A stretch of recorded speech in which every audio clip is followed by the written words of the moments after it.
नमस्कार दोस्तों, मेरा नाम है अनिल कक्कड़। आज हम बात करेंगे एक ऐसे हैरानीजनक केस की जिसमें एक व्यक्ति जो कि अपनी 3 साल की बच्ची का कातिल था, उसे कोर्ट ने छोड़ दिया।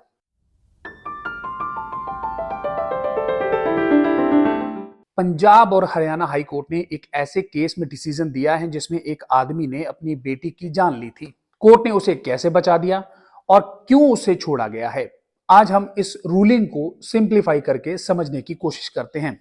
तो चलिए शुरू करते हैं।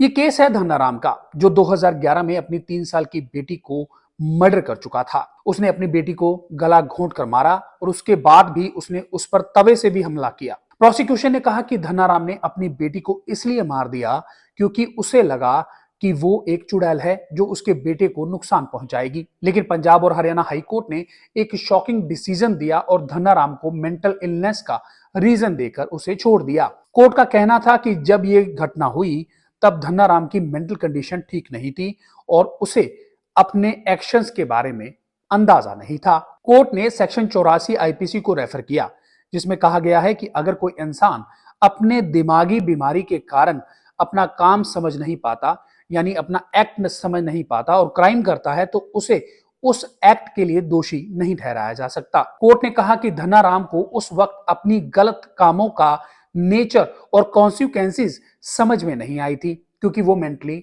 इल था। कोर्ट ने यह भी कहा कि मेंटल इलनेस का मतलब ये नहीं होता कि इंसान इंसानियत से दूर हो गया है। अगर कोई मेंटली इल पर्सन क्राइम करता है तो उसे क्रिमिनल नहीं माना जाता। उसे मेडिकल हेल्प की जरूरत होती है और उसे मॉनिटरिंग में रखना जरूरी होता है, अपने लिए और दूसरों के लिए। कोर्ट ने यह भी बताया कि सेक्शन 84 आईपीसी के तहत अगर किसी को मेंटल इलनेस के कारण क्राइम करते वक्त अपने एक्शन की समझ नहीं आए तो उसे पनिशमेंट नहीं मिलता। यह डिफेंस तब ही वैलिड होता है जब मेडिकल एविडेंस हो जो प्रूव कर सके कि उस वक्त उस इंसान को अपने एक्शन की समझ नहीं थी।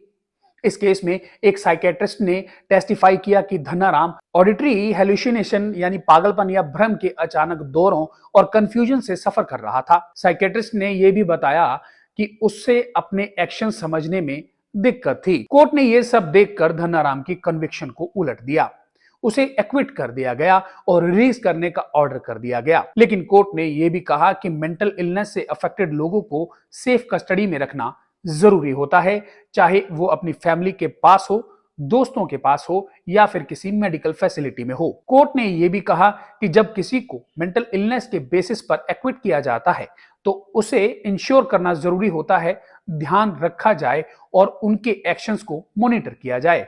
आपको बता दें कि धन्नाराम को लोअर कोर्ट ने कन्विक्ट कर दिया था, उसे लाइफ इंप्रिजनमेंट की सजा दी गई थी। लेकिन अब हरियाणा की Punjab and Haryana high court ने इस मामले को उलटते हुए कन्विक्ट को बरी कर दिया है और उसे मेंटल इलनेस का यानी आईपीसी के सेक्शन 84 का फायदा मिला है।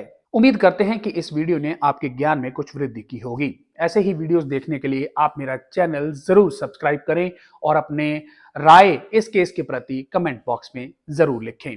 धन्यवाद।